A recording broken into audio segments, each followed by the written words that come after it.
Welcome to Chapter 5, Mission Strategy.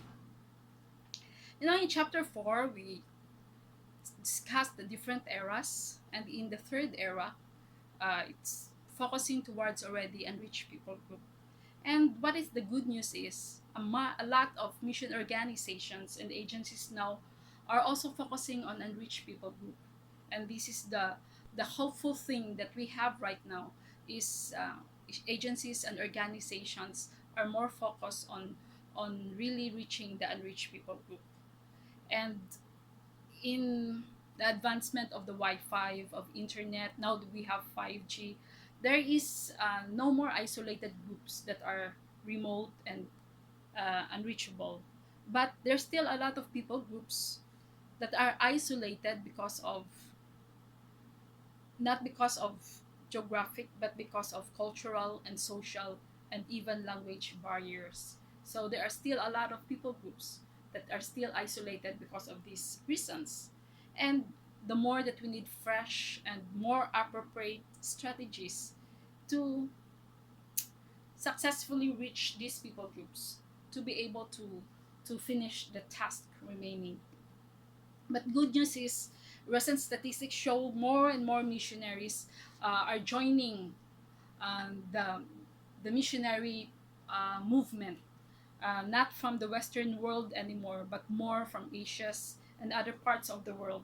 And because of their cultural diversity as well, we have the great potential of hastening, accomplishing Great Commission, and that is a very good news. But the question is, mission strategy. Are strategies in conflict with prayer and leading of the Holy Spirit in doing the mission work? Is it either or it should be and? They should work together hand in hand. In chapter 5, mission strategy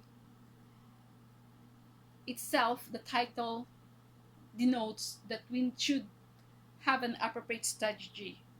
And in lesson objectives, there is the to recognize the importance of prayer and strategy in mission tasks, describing four areas of strategies. Number three, recognize the goal of mission in making disciples, people movement. And and in the summary in 5-2, in summary outline, in this chapter, we'll be able to really see and discuss number one, the value of strategy in mission, and number two, the discipling nations and the forms and structures. And below the value of strategies in missions will be the strategy, developing strategy, prayer, and power. In discipling nations, they are making the disciples, people movements, and multiplying churches. And form and structures, the number three, will be the different form and structures and the importance of the different structures. So let us go to number one, that is the value of strategy in mission. And in the article of Dayton and Fraser in planning strategies for world evangelizations, they have a lot of they define different of strategies is the means and methods agreed upon to reach a certain goal, and they discuss the type of various strategies, and they said, and that's you can read through that they have this, that what they said, the best method or the strategy among the other strategies. You It's very interesting, and you have to read about that.